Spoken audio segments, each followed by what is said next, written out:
All right, what's up, guys? It's Justin back at it again. We're doing another Fractal Radio with the team behind Solcraft. I've got Malaki, Steve, Giles, and Dave here. How's it going, guys? Good. Great, thanks. And yourself? Amazing. It's amazing. Sunny day in LA. So, thank you so much for having us. It's really great to join the Fractal adventure, and we're here to talk about Solcraft today. Amazing. All right, I want to find out all about Solcraft, but maybe you guys could give a quick intro on each of you guys and how you came together as a team. Yeah, sure.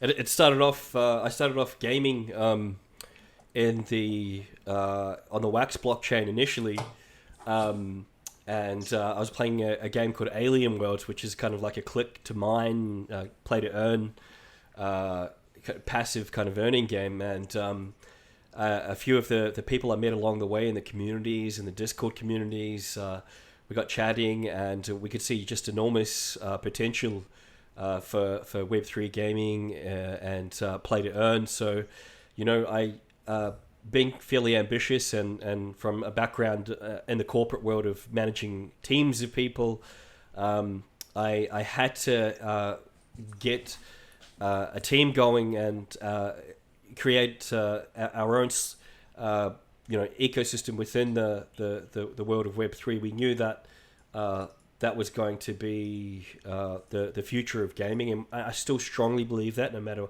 what's happening to the market.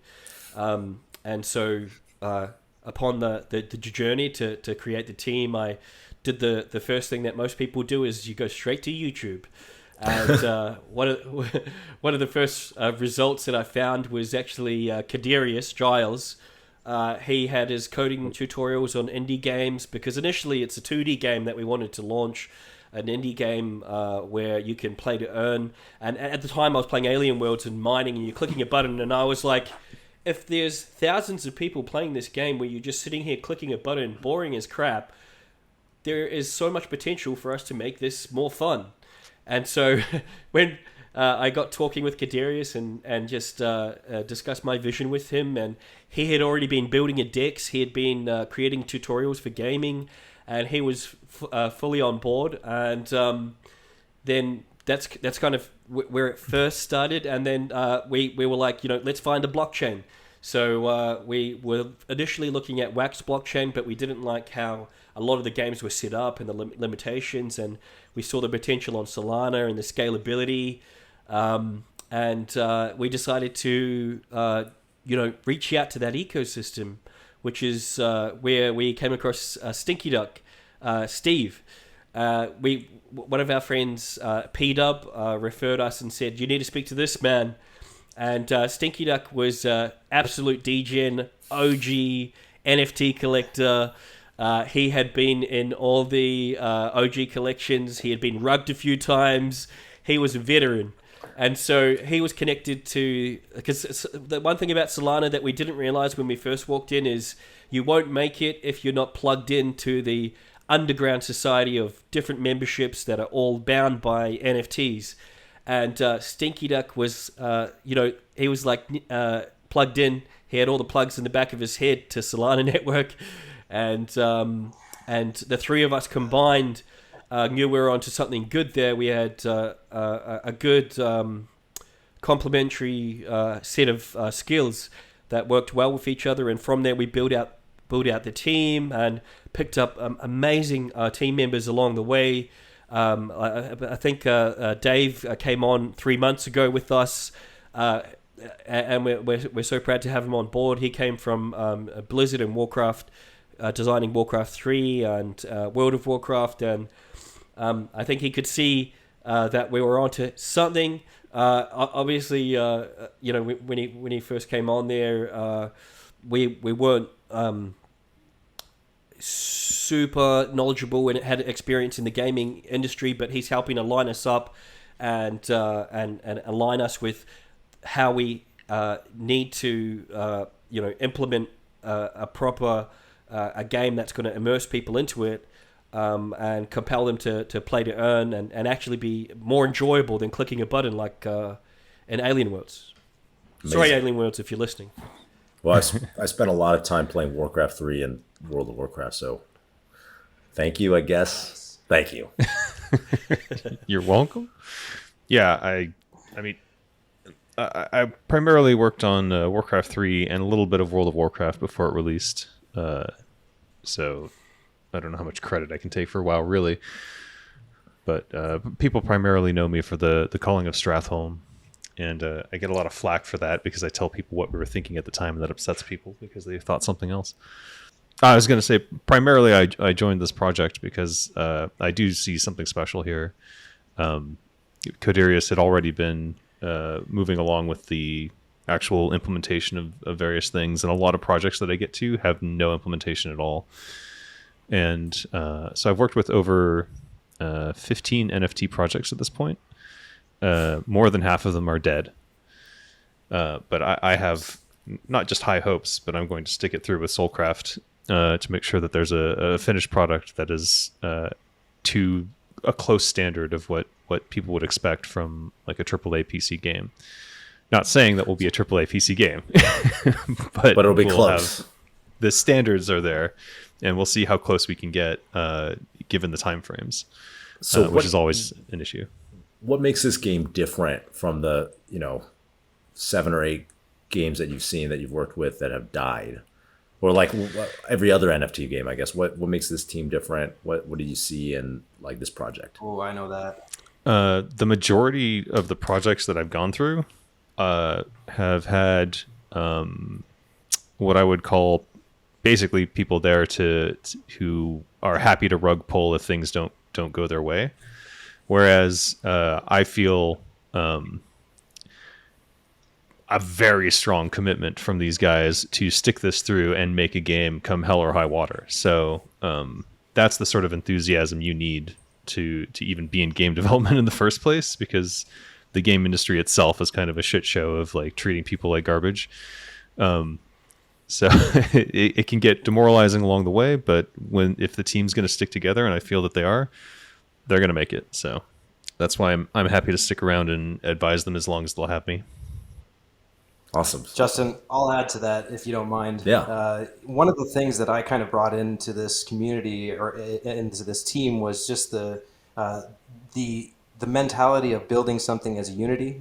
So our whole premise in what we build is really just to involve the community and integrate them into our actual game. And part of that is, by offering them some custom land parcels or some different monuments that might commemorate them and immortalize them into our game. And what you'll see when you get into Solana, and I'm sure, I know you've minted your fair share of NFTs as well, so the communities are tight. And I'm sure you've noticed in Solana, they're even tighter. So I think that's what they had seen, and that's what they recognized it when they got here, but they didn't quite understand how to get into it. And it is really like an underground, because once you get into it and you're accepted by it, then people tend to be much more inclined to listen to you. And it tends to work like a flock of birds, right? They kind of flock together when it comes to minting things too. So you do want to catch the right attention of certain collections, which we happen to be, a small community, but we're really starting to capture the attention of some of those bigger ones. Awesome. So I should have started this, but what kind of game is Solcraft? So Solcraft is an action-RTS game. It goes toward hero defense game. It's also play to earn, so I'll get to that in a moment. But the gameplay is centered around a hero, different weapons, spells, managing an equipment, potions, and that sort of items. And the hero defends dwarfs, which are our NFTs, our first NFT collection.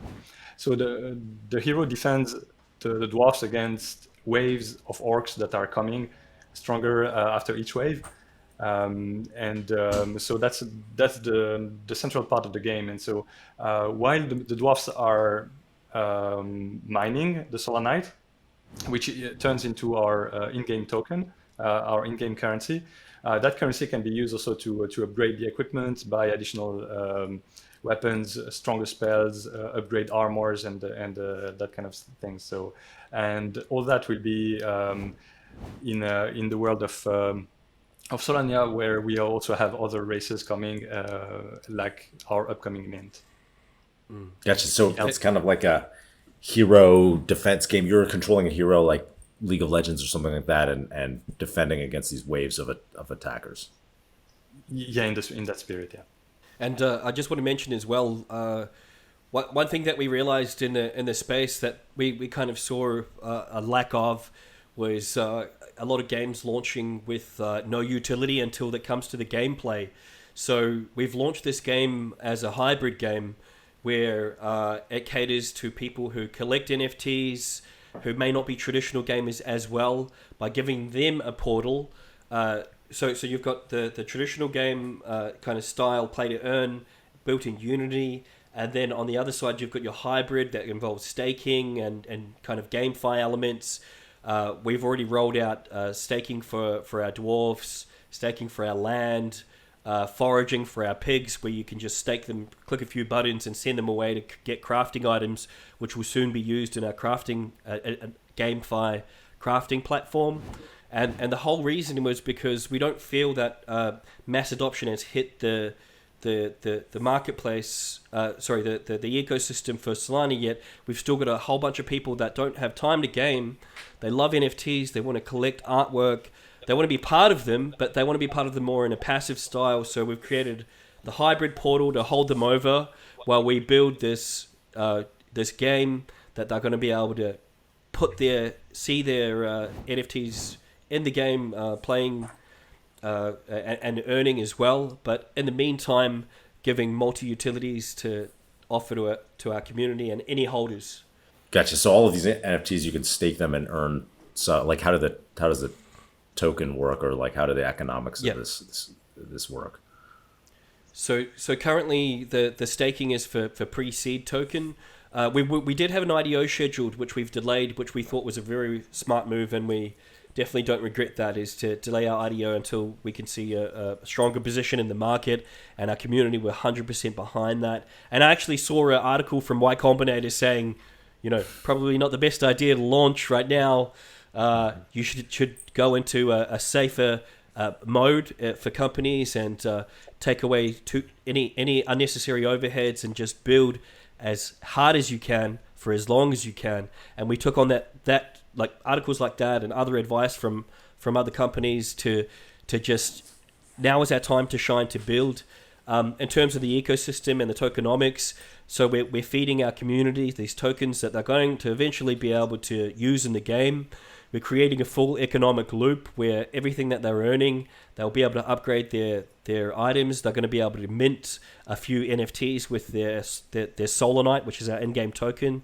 So what we've seen is, now that we've got more time before our IDO, before we add liquidity, we can create more utilities and ensure that the loop is that there's multiple utilities for every NFT, and there's enough drive and create the demand before we've actually launched the token. So then once we've launched the token, immediately it can be utilized within our ecosystem of utility. Gotcha. Cool. So right now there are ways for people to engage before you have the game, where people are staking their NFTs and able to, like, they're building currency that they're going to be able to use in the game in the future.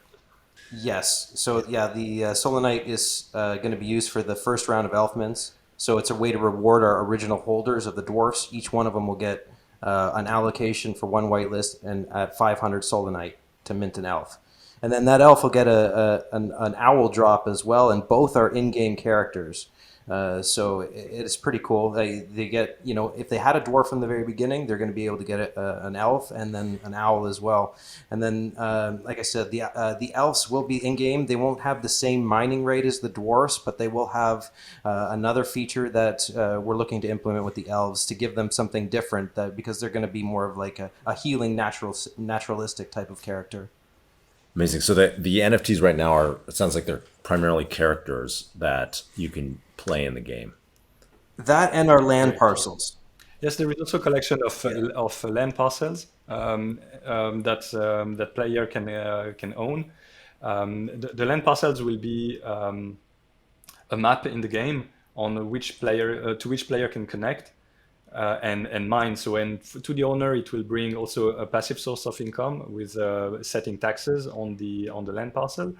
And for other players, they can also still play somewhere. They can mine Solanite somewhere, even if they don't own a land parcel themselves. So, and so that's the goal is to bring another dimension and different ways to play the game. So some people prefer the really passive side of staking and missions with their battle animal. Some other people prefer maybe to be more involved in playing the game actively, mining, protecting the dwarfs, and playing the hero. Some just want to be landowners and have different parcels on which they can set the different tax rates and obtain a passive source of income that way. So these are few ways to play the game. Gotcha. So like these land parcels are maps that if someone plays on your map, then you're like getting some effectively like a revenue share the revenue that they're generating. Exactly. Yeah, correct. I'll go into the land a little bit. So with the land parcels, the whole idea came kind of from when I was gaming in Alien Worlds, and I saw these land parcels launch, and they just went absolutely crazy because the demand for them was insane, and the earning potential for a passive income was crazy, and people were earning off everyone that was mining their land, and it was just a brilliant idea for an ecosystem and for a passive way for investors to want to be able to get involved. So we thought, let's implement that on another level where we can give people like a land management dashboard where they can adjust the commissions.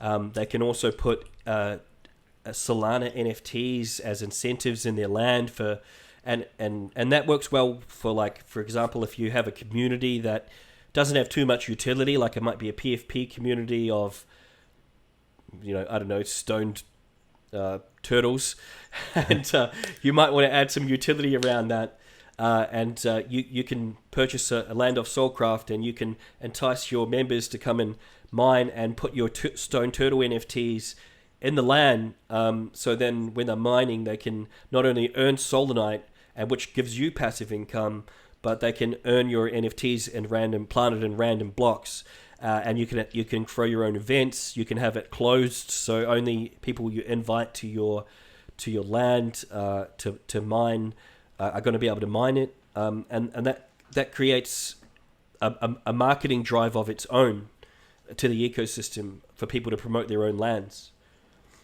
Cool. That's pretty novel. I like the idea of. It's interesting. I guess you're effectively trading off, like allowing people to invest in this ecosystem, and then they can become a rent seeker, by holding land. So, cool. Yeah. So what's the roadmap look like to release your game? So we're looking at inviting a few members in through the course of July, which I believe is the start of quarter three, to come and do some testing with us on the mining and to ensure that the blockchain integration is working seamlessly and the main mechanics, and then at the same time we're going to be building out a little bit more of the level design and the story into the game. So we don't want to put a set date on the alpha release until we've gained the feedback from the community that we're inviting to the closed alpha, and then we mutually agree with the community that, hey, we're at a point now where we got the buy-in from the community. They feel we're at a place to go alpha, and that's kind of when we'll set that official date. But I think it's important to gain that feedback along the way with the people who invested with you right from the start, who are passionate about your project and who genuinely want to see it succeed and want to give you that good and also critical feedback. Yeah, and in terms of development, we already did quite a lot. I think you can see in the video that was released recently. So the core game mechanics are implemented, but we still have a lot of work on the design making sure to add all the polishing elements that make the game is actually fun to play. So that's what we're working on. We are full speed on adding all these little details that make the game not only a demo but an actual game. But let's say the backbone of the game is almost complete. Awesome. That's great news. A little earlier, you talked a little bit about the kind of crypto winter or the bear market that's happening right now, and about what YC's advice has been. I think it's it sounds like you guys are really paying attention, which is awesome. I think it's been a lot. The market slowed down a lot, but how have you changed what you guys are doing in order to make sure that you are going to make it through? And I feel like it's a really great time to build right now and just be heads down. But how do you guys think about it? Yeah, honestly, you nailed it, because that's exactly what we say too. In the last couple of spaces we hosted, it was essentially the exact same thing we were saying. This is a builder's season right now. So we got our nose to the grindstone. We're doing as much building as we can right now. And as long as we're sustainable, which we are very sustainable, we can just keep building this out and without the pressures of, a lot of the public flocking in right now. So it's okay to have a small community at this point. And actually we're feeling really good and well positioned with where we are right now. And obviously with the Fractal relationship and how much clout and everything you guys have, it definitely helps point us in the right direction. And you guys have an excellent ecosystem that all have a very like mind, especially for the NFT games, right? I mean, that's what you guys have built. So I feel like that's probably the best move for us moving forward right now. And like I said, I'm sure the other guys will have a little bit more to say too, but I think we're very well postured. So I think the big thing is that right now there's going to be sort of a nuclear winter for NFT gaming. And at the other side of this, there's going to be the people who put in some work and did their due diligence and kept going. And there's going to be a big reveal of all the people who were not really serious about this in the first place. And I'm very confident that Solcraft is going to be there with a really cool game. Can't say that for everyone I'm working with, though. We also, the way we are structured, we have a very low cost base. So whatever happens to the market, it does not really affect us on the short, medium term. So we can keep building for years without being really impacted by this, because our ultimate goal is to deliver a good game. So that's our ultimate goal. So whatever happens to the Solana price, it doesn't matter to us that much. Yeah, and we've kind of we've held off on growth because we did go through a growth drive, and then putting our ear to the ground, we realized that this is if we continue to grow and to keep recruiting at this speed, we're gonna have a lot of risk. We've de-risked. We've mitigated as much risk as we possibly can, so we can just. I always refer to us as the Snowpiercer going through this crypto winter. We just to keep everyone going and keep the project going. We are the Snowpiercer in this winter. Love it. So tell me about the drop that's coming up. Yeah, sure. The elves are coming up. We just announced the date today, and it's going to be July 12th. We're minting 2,000 to our OG dwarf holders, who, if you hold a dwarf, you'll be entitled to one elf mint for 500 Solanite. And you guys actually built that system for us. It was, I think, we're the first collection to mint our first round for our in-game token. So appreciate that. We really did. Awesome. Yeah, we really wanted to reward our OGs. I think it's important to recognize the people that believed in us at an early stage and seen the potential for it, similar to you guys did over at Fractal. So at this point, getting back to the mint, 2,000 for the originals, 2,000 then for the public side of things, and that will be for 2 Sol on the public side. Yeah, one of the things that we're always trying to do with Fractal is build the infrastructure to support games, right? And however they want to release their content. And so one of the things that's really asked for a lot, you guys being chief among them, is like a way to mint in your native in-game currency. So Yeah. excited to test that feature out. Yes. On Fractal. Looking forward to it. Yeah, and that's your great. team is awesome. They've been great to work with as well. So Oh, thank you. Yeah, so just to carry on on what Stinky Duck mentioned about giving the OGs utility, and this could be a concern as well for a lot of people. Like, okay, well, if the OGs are getting rewarded with this supply, why should we value the public supply? Well, we did the exact same thing with the dwarfs.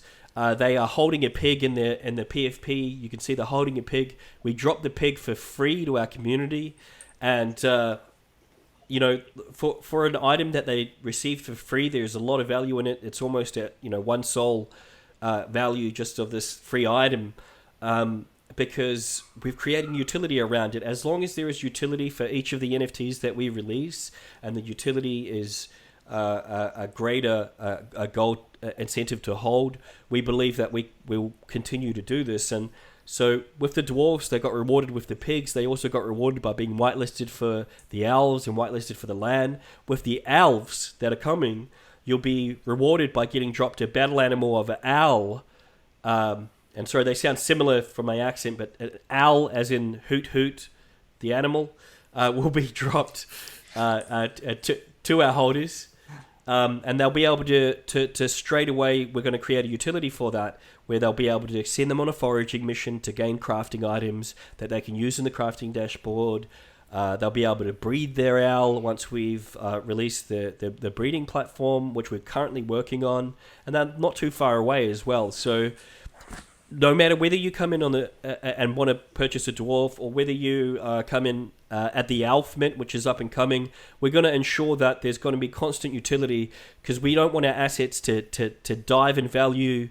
We want them to retain strong value, and we want them to have strong utility, which is the key to that value.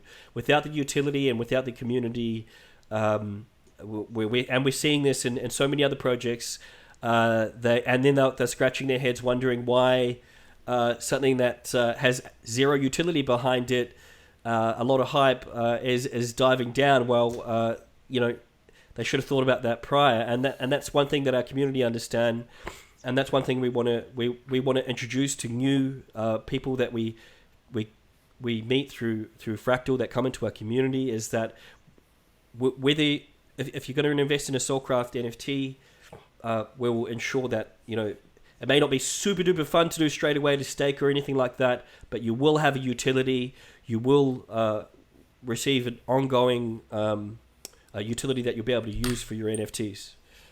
Awesome. Cool. So have you set a date for the mint yet? Yep, July 12th. It's the 12th of July. Yeah, July 12th. I'm not sure on the actual time, but it will be available on the time will be on the Fractal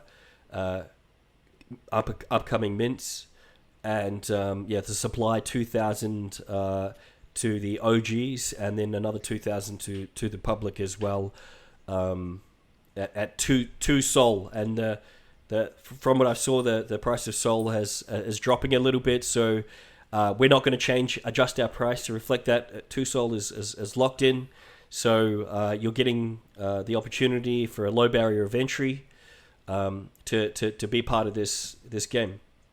All right. So tell me a little bit about the lore behind the game.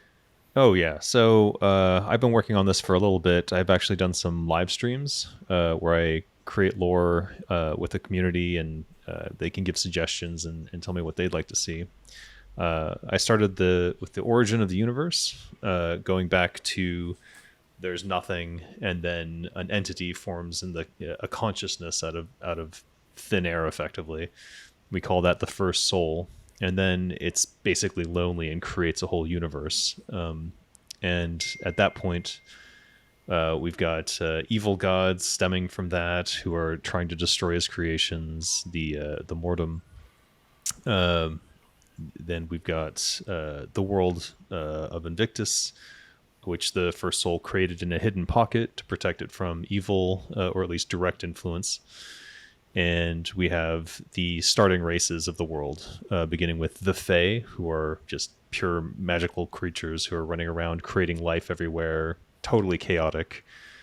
From them come the elves, who become very very much opposed to their parentage and are very precise and controlling of what comes next. They're entirely female race, not unlike the Asari in Mass Effect. And then came the dwarves, who sprung forth from the soil and basically became architects and miners, and they just wanted to cut stone and build things. And ultimately, that sort of puts them opposed to the elves, who are being very natural in their way that they force things to grow in the way that they need.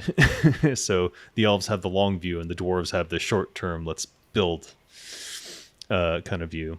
And then we get the orcs at the end, who are basically like Viking type of race, who are they like to live in the cold areas where most other people aren't. And when they need resources, they just go and they invade. And that obviously puts them at odds with everyone. And so we have a whole backstory for how that comes together. And right now I'm working on the modern day, and I've started working on the map. And we've got a whole map of where all these different factions live and how they interact with each other, which I'm putting the finishing touches on now. And maybe we'll reveal that just before the Elf Mint, or maybe in conjunction with it. Amazing. Can't wait to see it. Justin, can I ask you a question? Okay. I hate to miss the opportunity to ask the question, but what would you recommend for like an early entrepreneurial adventure like us, like venture, that what would you say is the most important aspect of what we're doing right now? Oh, I love that. Yeah, thanks for giving me the platform to talk about it. But I think, I actually don't think this crypto bear right now is like that bad for people who are really focused on building. It's maybe bad for collecting money from a community super quick, but what I think is really important is that it's gonna separate like you guys were saying, the people who are like in it to build something versus people who are maybe not in it for the right reasons. And I think that's true of startups in general. Right now it's like super, whether you're a crypto company or not, like if you're just any kind of startup, it's like much harder to raise money and get started. And I think what's really, really important is just creating a super tight feedback loop with some set of customers, right? So for you, the customers are the holders, the people who are playing the game, and just really getting people engaged and making sure that you're building a product that people really want, right? So for us, we think of our customers, we're a small company, it's 15 people. Our customers are the game companies. And so you've seen this, like we're in chats in Slack or Telegram with our potential game partners, and we're like asking, what do people want? We're trying to get them to use our APIs. We're trying to change our APIs to be better for what people want to build.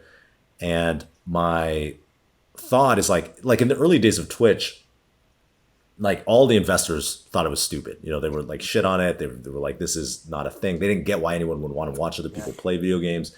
So it's pretty hard for us to raise capital. And we just really had to have a small team and focus on how do we deliver value to our customers, which was the streamers, and just like really like be laser focused on like, are they liking it? Are they streaming more? Are more people making content?